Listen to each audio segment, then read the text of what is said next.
ফিলিস্তিনিদের পক্ষে মার্কিন যুক্তরাষ্ট্রের বিশ্ববিদ্যালয়গুলোতে বিক্ষোভ শুরু হয়েছে।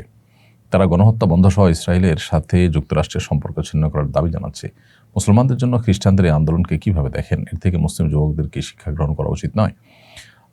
খুবই শিক্ষণীয় একটি ব্যাপার এবং বেশ অবাক করা ব্যাপার যে যুক্তরাষ্ট্র খোদ ইসরায়েলিদের এই গণহত্যা, তাদের এই বর্বরোচিত কর্মকাণ্ডের নানাভাবে সমর্থন করে আসছে। সে দেশেরই নামি দামি বিশ্ববিদ্যালয়গুলোর শিক্ষার্থীরা, যারা সে দেশের এলিট শ্রেণীর ফ্যামিলির ছেলে মেয়ে, তারা বিক্ষুব্ধ হয়েছে এবং 40টির মতো বিশ্ববিদ্যালয়ের শিক্ষার্থীরা ইতিমধ্যে এই বিক্ষোভে যোগদান করেছে। অথচ গেল কয়েকটি মাস ধরে ফিলিস্তিনে যে বর্বর গণহত্যা চলছে, ইতিহাসের নিকৃষ্টতম এই গণহত্যা দেখেও গোটা বিশ্বের সমস্ত তথাকথিত আধুনিক, শিক্ষিত এবং সচেতন মানুষগুলো, রাষ্ট্রগুলো সব অনেকটাই চুপ করেছিল।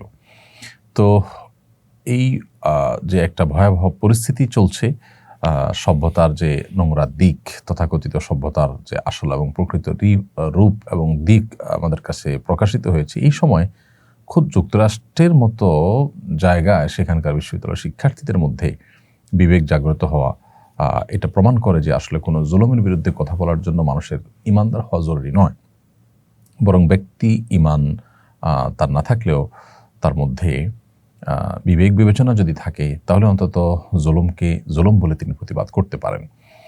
এই ঘটনা তারই প্রমাণ।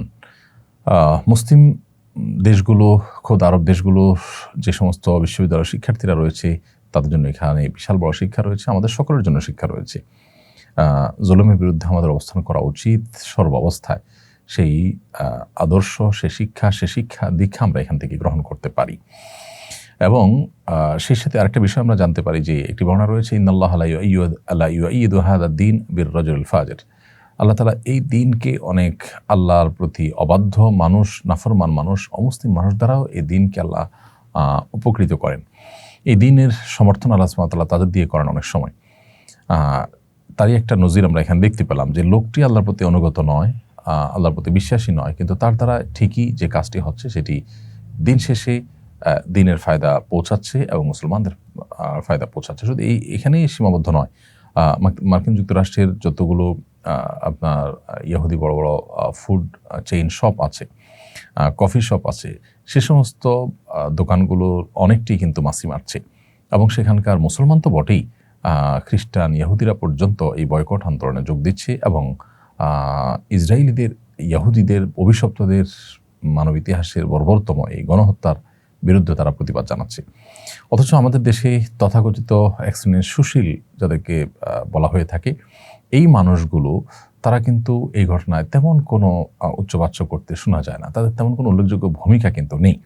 তার মানে এই মানুষগুলো আসলে বিবেক বিবেচনা শক্তিও তারা বিক্রি করে দিয়েছে বা লোপ পেয়ে গেছে।